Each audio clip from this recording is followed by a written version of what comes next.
Anger flashed in Karen's eyes as she stomped towards the handicap ramp, bellowing obscenities. Unaware she was being filmed, she lashed out, shoving the ramp aside with a deafening crack.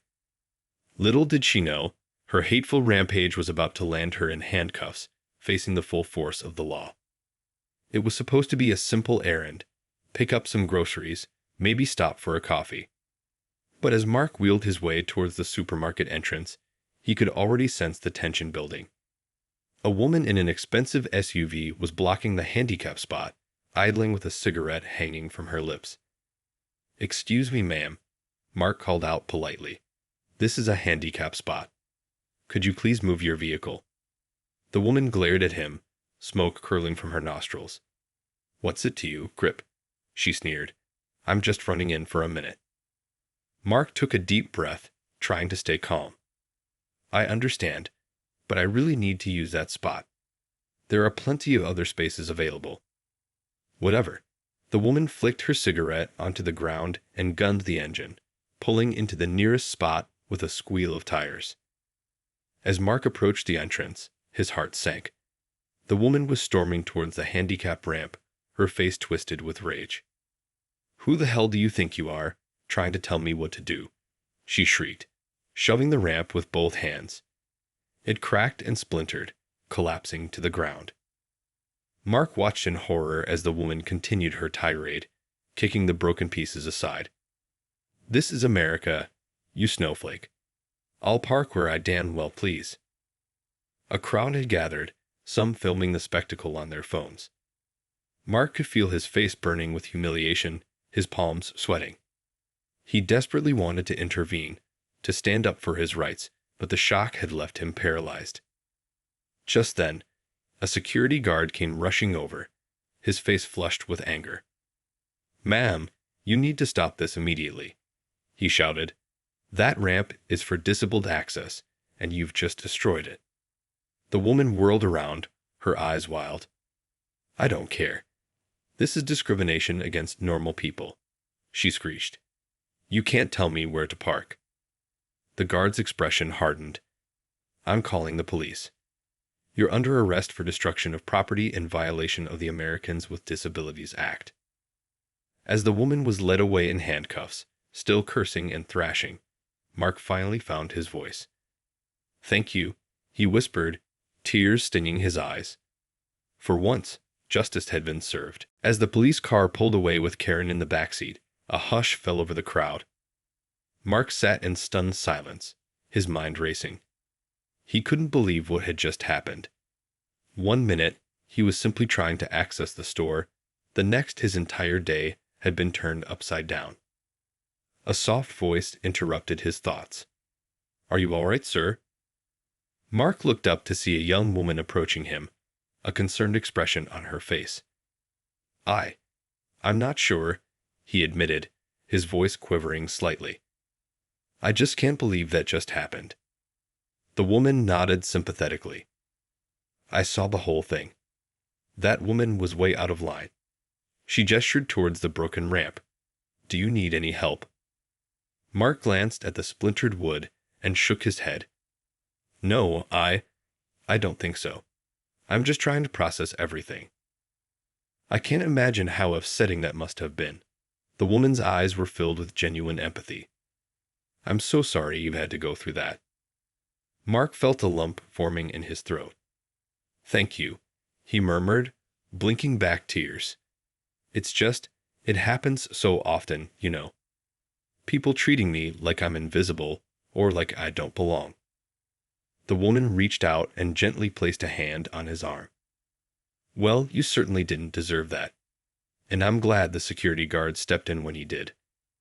Her expression hardened. That woman needs to be held accountable. Mark nodded, feeling a surge of gratitude towards the kind stranger. "You're right. I just hope the police actually do something about it." As if on cue, another squad car pulled up, its sirens blaring. 2 more officers emerged, striding towards the entrance with purpose. Mark watched, his heart pounding, as they began questioning the crowd and surveying the damage to the ramp. After several minutes, one of the officers approached him, a notepad in hand. "Sir, I'm Officer Ramirez. Can you tell me exactly what happened here?" Mark took a deep breath, steeling himself. "Well, officer, it all started when that woman—" He gestured towards the SUV, parked in the handicap spot, even though she didn't have a placard. "I asked her to move, but she refused." Officer Ramirez nodded, scribbling furiously. "And then what happened?" "She— oh." Mark swallowed hard, the memory still raw. "She came over and just started destroying the ramp. Shoving it, kicking it, yelling all sorts of awful things." The officer's brow furrowed. "Did she physically threaten you in any way?" Mark shook his head. "No, not directly. But I was terrified, to be honest. I just froze up." "Understandable." Officer Ramirez gave him a sympathetic look. "Don't worry, we've got it all on camera. This woman is going to face some serious consequences." Mark felt a glimmer of hope.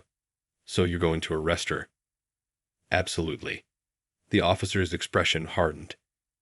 "Destruction of property, assault, and a clear violation of the Americans with Disabilities Act. We'll be pressing charges to the fullest extent of the law." As the officer moved on to interview other witnesses, Mark finally allowed himself to exhale. Maybe, just maybe, justice would be served this time. As the police officers continued their investigation, Mark couldn't help but feel a growing sense of dread. What if Karen managed to wriggle out of this somehow? What if the system failed him, like it so often did? His thoughts were interrupted by a gentle tap on his shoulder. "Excuse me, sir. I'm so sorry, but I couldn't help overhearing." Mark turned to see a middle-aged man standing behind him, a sympathetic expression on his face. "I heard what happened, and I just wanted to let you know that I'm willing to be a witness." Mark blinked in surprise. You are?" The man nodded emphatically. "Absolutely. That woman's behavior was completely unacceptable, and I want to do everything I can to help make sure she's held accountable." Mark felt a surge of gratitude. That's incredibly kind of you. Thank you so much." The man smiled warmly. "Of course. No one should have to go through something like that, especially in a public space. I'm just glad I happened to be here to see it all." Just then, Officer Ramirez approached them, a grim look on his face. "Sir, I'm afraid I have some concerning news." Mark felt his heart sink. "What is it?" "Well, we've been able to review the security footage, and it seems that the woman, Karen, as you mentioned, has a history of similar incidents." The officer shook his head. "She's been arrested multiple times for verbally and physically assaulting people with disabilities." Mark felt a lump forming in his throat. "So, what does that mean exactly?" "It means we're going to be pressing charges to the fullest extent of the law." Officer Ramirez's expression hardened. Given her past record, she's facing some serious jail time. A sense of relief washed over Mark, but it was quickly tempered by a twinge of guilt. I don't know what to say. I'm just glad that she'll be held accountable." The officer placed a reassuring hand on his shoulder. "You did the right thing by reporting this, sir. Everyone deserves to feel safe and welcomed in their own community." The kind bystander nodded in agreement. "Absolutely. No one should have to put up with that kind of abuse, especially someone with a disability." Mark felt a surge of emotion, his eyes stinging with tears. "Thank you both, really. I can't tell you how much this means to me." As the officers moved on to speak with other witnesses, Mark couldn't help but feel a glimmer of hope. Maybe, just maybe, this would be the wake-up call Karen needed. And maybe, just maybe, it would inspire others to stand up and speak out against the injustices that people with disabilities face every day. With a deep breath, he turned his chair and began making his way towards the store entrance, determined to finish his errand. After all, he wasn't about to let one hateful woman ruin his day. As Mark wheeled himself through the supermarket doors, he couldn't help but feel a sense of unease. The earlier incident had left him shaken, his confidence rattled. What if Karen was released on bail and came after him again? The thought made his stomach churn. Pushing aside his fears, he made his way down the aisles, trying to focus on the task at hand. He needed to pick up a few essentials: bread, milk, eggs. Simple enough, right? But as he rounded the corner towards the dairy section, his heart sank. There, in the middle of the aisle, stood Karen, her arms crossed defiantly. "Well, well, if it isn't the little crip who got me arrested," she spat, her eyes narrowing. Mark froze, his grip tightening on his wheelchair's armrests. I didn't get you arrested," he stammered. "You did that to yourself." Karen took a step closer, her expression darkening. "You think you're so special, don't you? Just because you got a little ramp, you think you can push people around." "I wasn't pushing anyone around," Mark protested, his voice quivering. "I was just trying to access the store, like anyone else." "Yeah, well, you're not like anyone else, are you?" Karen sneered.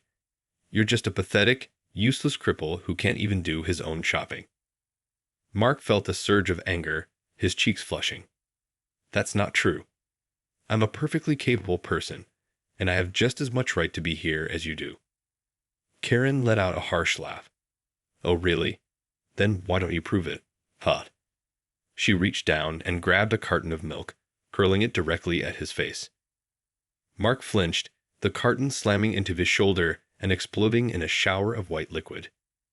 He stared at her in shock, his heart pounding. "See? You can't even catch a simple milk carton," Karen sneered. "You're a pathetic excuse for a human being." Suddenly, a voice rang out from behind them. "Hey, what do you think you're doing?" Mark turned to see a store manager striding towards them, his face flushed with anger. This person just assaulted me," Mark stammered, gesturing towards the mess on the floor. The manager's gaze narrowed as he took in the scene. "Is that true, ma'am?" Karen's expression shifted to one of feigned innocence. "What? No, of course not. I was just trying to reach for the milk, and I accidentally knocked it out of his hands." The manager's eyes narrowed. "I find that hard to believe, given the state of the mess." He turned to Mark, his expression softening. "Sir, are you all right?" Mark nodded shakily. Yes, I'm fine. But she needs to be held accountable for this." The manager nodded, his jaw set. "Don't worry, we'll be calling the police. This kind of behavior is completely unacceptable, especially in our store."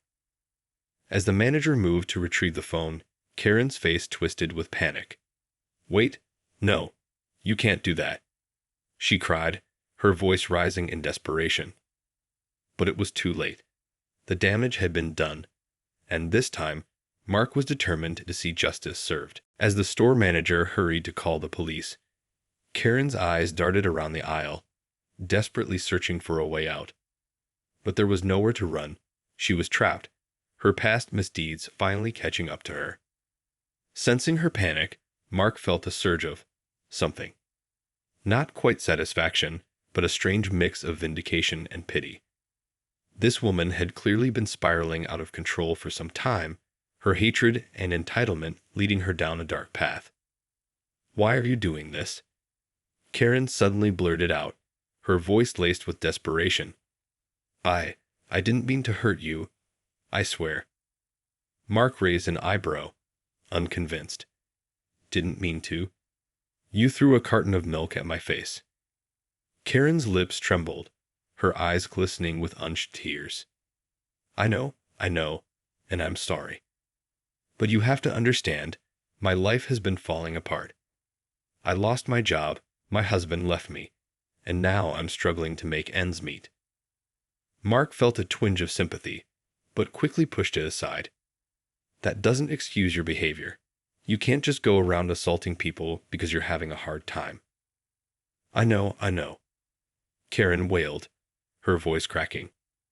"But you have to help me, please. I can't go to jail.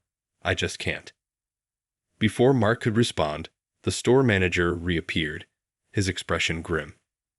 The police are on their way, he announced, his gaze fixed on Karen. In the meantime, I'm going to have to ask you to leave the premises. Karen's face contorted in panic. No, you can't do this. You have to let me go, please. The manager shook his head. I'm sorry, but you've assaulted a customer and caused considerable damage. We have no choice but to take action. As the manager moved to escort Karen out of the store, she suddenly lunged towards Mark, her hands outstretched. Please, you have to help me, she cried, her voice edged with desperation. I'll do anything, I swear. Mark recoiled, his heart pounding. He wanted to help, to somehow make sense of this woman's downward spiral, but he couldn't bring himself to trust her. Not after everything she had done. Sensing his hesitation, Karen's expression morphed into one of pure fury. You bastard, she spat, her eyes narrowing. You're just as bad as the rest of them, aren't you? Sitting up there on your high horse, looking down on the rest of us. Mark opened his mouth to protest, but the words caught in his throat.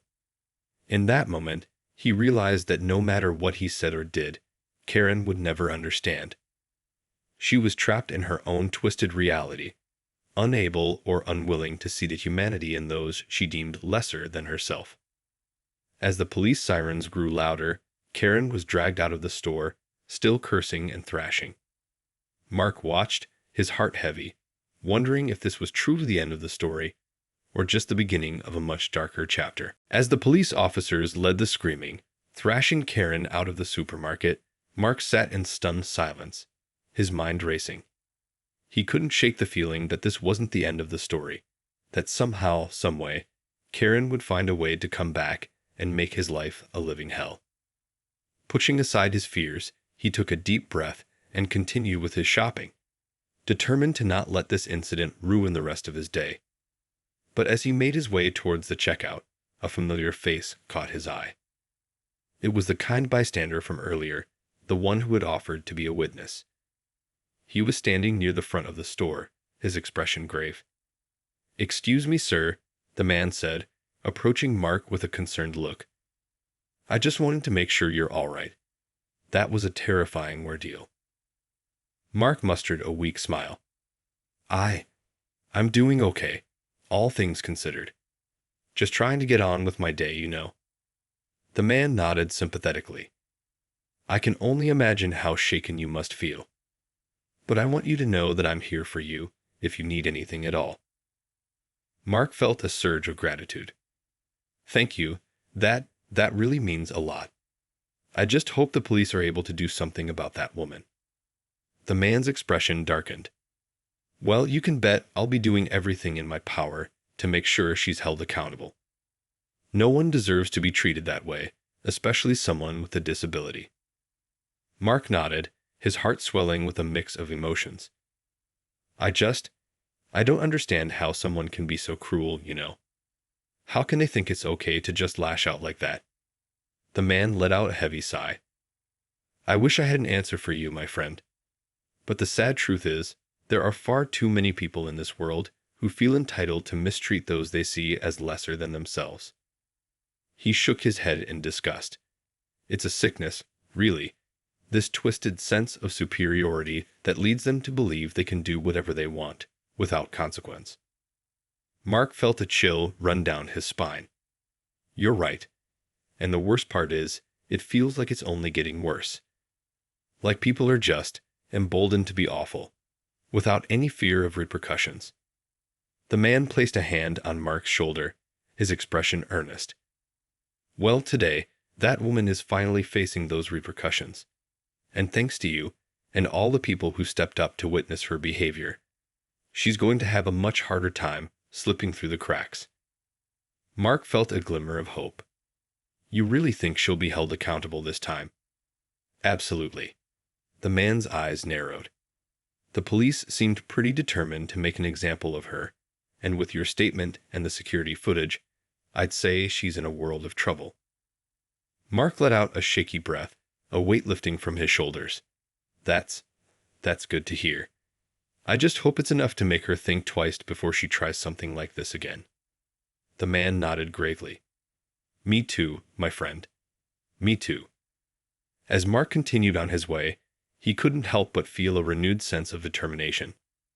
Maybe, just maybe, this would be the wake-up call Karen needed, not just for her own sake, but for the sake of all the other vulnerable people she might target in the future. With a renewed sense of purpose, he headed towards the checkout, ready to face whatever the world had in store for him next. Over the next few days, Mark found himself becoming increasingly absorbed in the aftermath of the supermarket incident. He couldn't stop thinking about Karen and the cascading consequences of her actions. As he'd expected, the police had wasted no time in pressing charges. Karen was facing a litany of offenses, from destruction of property to assault. Mark had dutifully provided his statement, along with the testimony of the kind bystander and the security footage. But even with the mounting evidence against her, Mark couldn't shake the nagging feeling that this wasn't the end of the story. He'd seen firsthand how people like Karen could manipulate the system, evading justice through loopholes and technicalities.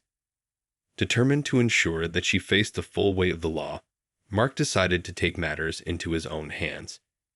He started digging deeper, researching local disability rights organizations and reaching out to advocacy groups. If the legal system failed him, he would find another way to hold Karen accountable. As he delved into the world of disability rights and accessibility, Mark was shocked by the sheer scale of the injustices faced by people with disabilities every day. Discrimination, harassment, and blatant disregard for their basic needs were all too common. And yet, despite the daunting odds, he found himself inspired by the resilience and determination of the disability community. These were people who refused to be silenced, who fought tirelessly for their rights and the right of all to live with dignity and respect. Emboldened by their example, Mark redoubled his efforts, reaching out to local news outlets and even contacting the judge presiding over Karen's case. He wanted to make sure that the world knew what had happened, and that the consequences for her actions would be severe. As the trial date drew near, Mark found himself consumed by a sense of nervous anticipation. Would justice prevail, or would Karen's wealth and connections allow her to slip through the cracks once again? Whatever the outcome, he knew one thing for certain. He would never stop fighting for the rights of the disabled. This was bigger than just him. It was about changing the very fabric of a society that too often dismissed and devalued those with disabilities. And as he wheeled himself towards the courthouse, his heart pounding with determination, Mark knew that he was no longer just fighting for himself. He was fighting for all those who had ever been made to feel like second-class citizens in their own communities. The courtroom was tense as the judge took the bench, his expression grave. Mark sat in the front row, his heart pounding with a mix of anticipation and dread. After weeks of build-up, the moment of truth had finally arrived. As the proceedings began, the prosecutor laid out the case with meticulous detail, painting a damning picture of Karen's actions. The security footage, eyewitness accounts, and Mark's own powerful testimony all converged to create an overwhelming narrative of guilt. Karen, for her part, attempted to mount a defense, but her arguments quickly unraveled under the weight of the evidence. She tried to claim that she was simply having a bad day, and that her outburst was an isolated incident, but the prosecutor easily dismantled that narrative, highlighting her lengthy history of similar offenses. In the end, the judge's ruling was swift and decisive. Karen was found guilty on all counts, and the sentence he handed down was nothing short of staggering. Not only was she facing significant jail time, but she was also ordered to pay hefty fines and restitution, with a substantial portion of the funds going directly to the supermarket to cover the cost of the damaged ramp. As the courtroom erupted in applause, Mark felt a wave of relief wash over him. Justice had been served, and the message was clear. Acts of discrimination and violence against the disabled would not be tolerated, no matter the perpetrator's wealth or status. But even as he savored the moment, Mark knew that this was just the beginning. There was still so much work to be done, so many battles left to fight. The disabled community had been marginalized and mistreated for far too long, and it was time for that to change. Inspired by the outpouring of support he had received, both in the courtroom and throughout the trial, Mark vowed to redouble his efforts. He would use his voice, his story, and his newfound platform to advocate for greater accessibility, stronger protections, and a more inclusive society. As he wheeled himself out of the courthouse, surrounded by a sea of well-wishers and supporters, Mark couldn't help but feel a sense of cautious optimism. The road ahead would be long and arduous, but he was no longer alone. The disability rights movement was gaining momentum, and he was determined to be a part of the change. One day, he knew, the Karens of the world would no longer be able to act with impunity. The tides were turning, and the future held the promise of a more just, equitable, and accessible world, not just for him, but for all.